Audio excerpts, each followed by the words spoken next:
natin i-download yung apps na yan para maano natin yung makapanood tayo ng ads. So, yung pangalan ng apps na to ay Focus on Productivity or Sleep.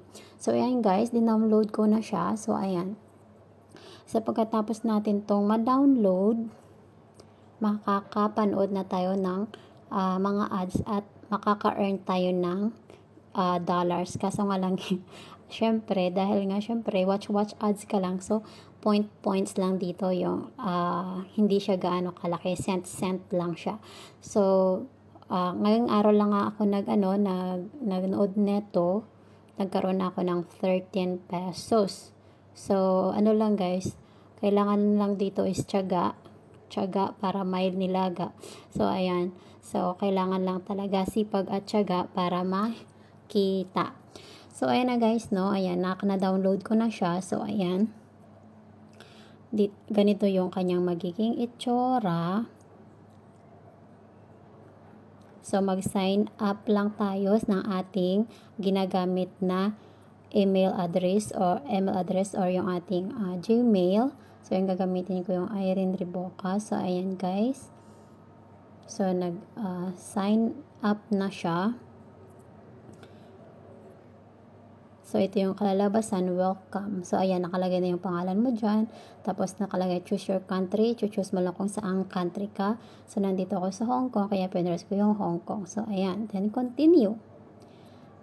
Tapos, ayan, ito yung kalalabasan niya, goals and timer, sleep, rewards, finish. Ayan, press mo lang yan dyan. Okay. So, ayan, huwag tayo dyan sa activate 1 day for free. Hindi ko yan ginamit. Nag-press mo lang yung X. Tapos, yes, I agree. Tapos, play in background. So, ayan. Kailangan naka-display over other apps.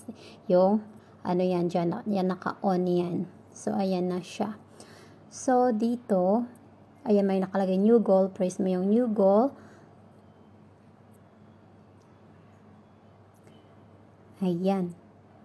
Tapos, makikita mo dyan, choose your task. Yan, general. Tapos, start session.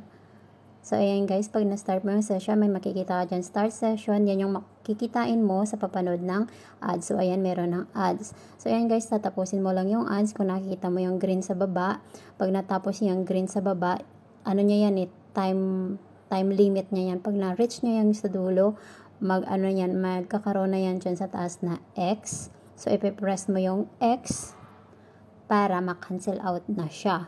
So, hindi mo naman kailangan na panoorin yan. Ayan, yan. Pag natapos na siya, pag may X, ayan, nakita mo na yung X sa taas, press mo lang yan. So, babalik ka ulit sa umpisa. So, ayan, new goal. So, ayan. Guys, kung hindi kayo magpi-play ads, yung cancel, pwede mo siyang ika-cancel. Tapos, magta-timer ka lang. So, kung busy ka, kung may trabaho ka, ang gawin mo, paikutin mo lang yung clock. Yan ang ginagawa ko kasi hindi ako makaka-play ng ads kasi nga busy ako, may trabaho ako. So, ang ginagawa ko, kina-cancel ko, hindi ako nanonood ng ads na ganyan. Ang ginagawa ko, pinapaikot ko yung clock doon kasi siya, tasking din yon. So, pag na-reach mo yung 1 hour, magkakaroon ka ng points doon. So, ayun lang, ipon-ipon lang. So, pag-aralan nyo po kasi pinag-aralan ko lang din to, binigay sa akin ng friend ko yung link, tapos pinag-aralan ko lang siya. So, okay na dyan, bahala. So, ayan, pag na-watch mo na yung mga ads na yan, nagkakaroon ka ng points hanggang sa makakaipon ka ng USD. So, ayan guys, kailangan lang